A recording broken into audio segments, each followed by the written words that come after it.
இந்த ஆடிக்கு நம்ம Chennai சில்க்ஸ்ல up to 50% off combo offer uniform saree collections எல்லாம் சேர்ந்து savings blast collections blast நம்ம சென்னை சில்க்ஸ் ஆடி blast savings blast collection blast.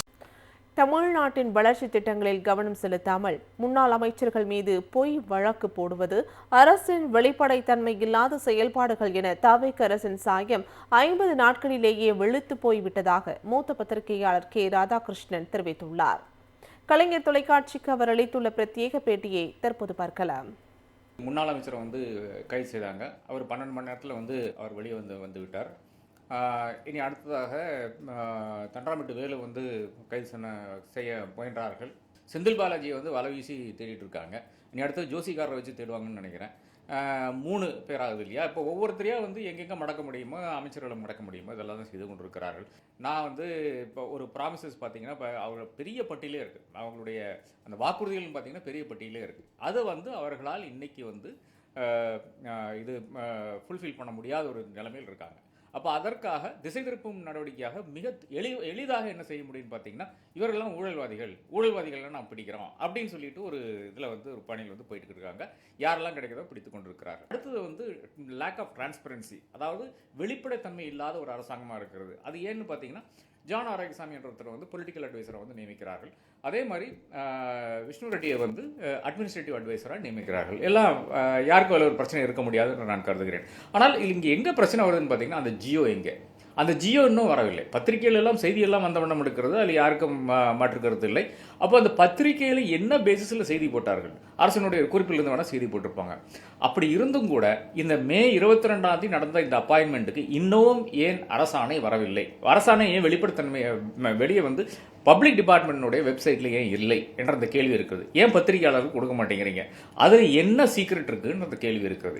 அப்போ இப்படி ஒவ்வொரு இடத்துலையும் என்னுடைய வீட்டில் இருக்கிற கார்டனர், தோட்டக்காரன், வீட்டில் சமையல் செய்கிறவன், என் கூட இருந்தவன், இவர்களை எல்லாம் தான் நான் அரசு பணிகளுக்கு நியமிப்பேன் என்று சொல்லி கங்கணம் கட்டியிருக்கின்ற ஒரு அரசாங்கத்தை நாம் பார்த்து கொண்டிருக்கிறோம். இது நிச்சயமாக ஒத்துக்கொள்ள முடியாத ஒரு விஷயமாக இருக்கிறது. எந்த பேசிஸில் ஒரு ப்ரொடியூசரை நீங்கள் அரசினுடைய ஒரு அஃபிஷியல் பர்சனாக நீங்கள் டெல்லியில் நியமிக்க முடியும்? நெகட்டிவ் யார் மேலே இருக்குன்னு பார்த்தீங்கன்னா, சிடிஆர் நிர்மல்குமார் மேலே, ஆதவர்ஜன் மேலே வாய்க்கு வந்ததெல்லாம் பேசுறது, பொய் பேசுறது, இதுதான் பிரச்சனையாக பார்க்குறாங்க. விஜய் இதுவரை வாயை திறக்காதனால அவருக்கு எதிராக ஒரு நெகட்டிவ் ஃபீலிங் கிடையாது. ஆனால் அவர்களுடைய அமைச்சரவை மேலே, இப்போ கீர்த்தனா மேலே, அந்த மாதிரி நபர்கள் மேலே வேண்டுமென்றே ஒன்றும் பொய் சொல்கிறார்கள். இல்லை என்றால் வேண்டுமென்றே அவர்கள் அவர்களுக்கு தெரியாமல் அறியாமையினால் சொல்கின்ற விஷயங்களும் இருக்குது. இப்போ கீர்த்தனா ஒரு ஸ்கூலுக்கு போயிட்டு கெமிஸ்ட்ரியை பற்றி ஏதோ கிளாஸ் எடுத்துக்கிறாங்க. அப்போ அவர்களுடைய வேலையாது என்ற அந்த கேள்வி இருக்குது இல்லையா?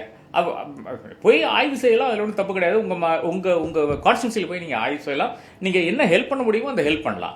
அதை தாண்டி நீங்கள் ரீல் போடுறதுக்காக அங்கே போயிட்டு உட்காந்து நீங்கள் ஏதோ பேசுகிறீங்க இல்லையா? கெமிஸ்ட்ரியை பற்றி பேசுறது நிச்சயமாக தவறு என்று நான் கருதுகிறேன். அதே மாதிரி தான் அதை வார்த்தைக்கு வார்த்தை இப்போ கம்ப்ளீட்டாக அந்த கரூர் விஷயத்துலாம் ஏறத்தாழ ஏதோ திமுக தான் போய் 41 பேரை கொண்ட மாதிரி பேசுறது இல்லையா? இது நிச்சயமாக ஒத்துக்கொள்ள முடியாது. மக்கள் ஒத்துக்கொள்ள மாட்டார்கள். கரூரில் மக்கள் செத்தாங்க, அவங்க எப்படி ஒத்துக்கொள்வார்கள்?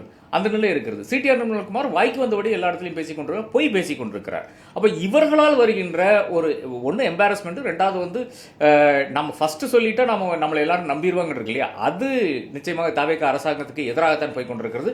விஜய் ஒரு விஷயத்தை அறிய வேண்டும். விஜய்க்கு ஓவர்வெல்மிங் மெஜாரிட்டி இந்த மக்கள் கொடுக்கவில்லை. 108 சீட்டு தான் கொடுத்துருக்காங்க. அப்போ அந்த 108 சீட்டை இல்லை என்றால் 118 சீட்டை தக்க வைக்க வேண்டும் என்றால் டெஃபினட்டாக மக்களுக்கு நல்லது செய்துதான் ஆக வேண்டும்.